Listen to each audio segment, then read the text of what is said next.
ఒకప్పుడు ప్రేమ అంటే love is blind అని, ప్రేమ గుడ్డిదని, ప్రేమకు మించిన బలమైంది మరొకటి లేదని కొటేషన్స్ చెప్పుకోవడానికి బాగుండేది. కానీ కాలక్రమేణా మారుతున్న యుగం, మారుతున్న సమాజం, ఈ పూర్తిగా టెక్నాలజీ అందుబాటులోకి వచ్చేసిన తర్వాత, స్మార్ట్ ఫోన్ యుగం వచ్చేసిన తర్వాత ప్రేమ లేదు, దోమ లేదు అన్నట్టుగా ఉంది ఇక్కడ. డబ్బే లక్ష్యం, డబ్బే ప్రాధాన్యం అన్నట్టుగా ఉంది. ఎందుకంటే భర్తల్ని భార్యలు చంపేస్తున్నారు, భార్యలు ఎఫ్ఐఆర్లు పెట్టుకుని భర్తల్ని చంపేస్తున్నారు. ఒకటని కాదు, ఎక్కడా కూడా ప్రేమ, బంధం, బంధుత్వం, మానవత్వం ఇలాంటివన్నీ ఆ పదాలు ఇంకా నాకు తెలిసి ఈ తరంలోనే ఇంకా అలాగా మనుగడ లేకుండా పోతాయి. ఇంకా నెక్స్ట్ ఇంక ఇవేం ఉండవు. ఇంకా ఎవరికి నచ్చింది ఆడు బతుకుతాడు, ఎవరికి ఇష్టం లేని వాళ్ళు వాళ్ళు వదిలేస్తారు, ఇష్టమైన వాళ్ళతో వెళ్ళిపోతారు అన్నట్టుగా ఉంది. ఇదంతా ఎందుకు చెప్పాల్సి వస్తుందంటే, ఇది వాస్తవానికి ఏంటంటే ఈ వార్త చదవడానికి ఒక అవగాహన కోసం చెప్తున్నాను. ఇది ఇక్కడ మన దగ్గర జరిగింది అయితే కాదు, కెనడాలో జరిగింది. ఎక్కడ జరిగిన మనుషుల మెంటాలిటీ ఎలా మారిపోయింది అనడానికి.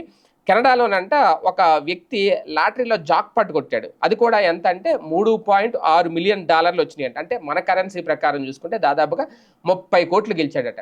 అయితే ఈ వ్యక్తి పాపం, ఈ వ్యక్తికి ఒక ప్రియురాలు ఉంది, ఎంతో ప్రాణంగా ప్రేమించిన ప్రియురాలంట.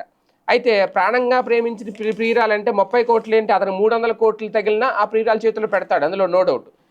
ఇతను కూడా అలాగే చేశాడు. పెట్టడానికి కూడా కారణం ఏంటంటే ఇతనికి ఎలాంటి బ్యాంక్ అకౌంట్స్ ఏమి లేవంట.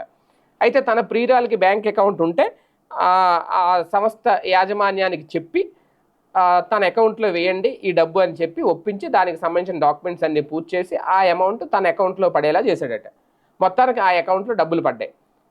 తర్వాత సీన్ కట్ చేస్తే ఆ అమ్మాయి లేదు, ఆ ప్రియురాలు వెళ్ళిపోయింది, ఆ డబ్బు పోయింది. ఏంటి అంటే అప్పటికే ఆ ప్రియురాలు ఇంకొక ప్రియుడితో రెడీగా ఉందట. ఈ డబ్బులు ఎప్పుడైతే పడగానే ఆ డబ్బు పట్టుకుని ఆ ప్రియుడితో జంపు.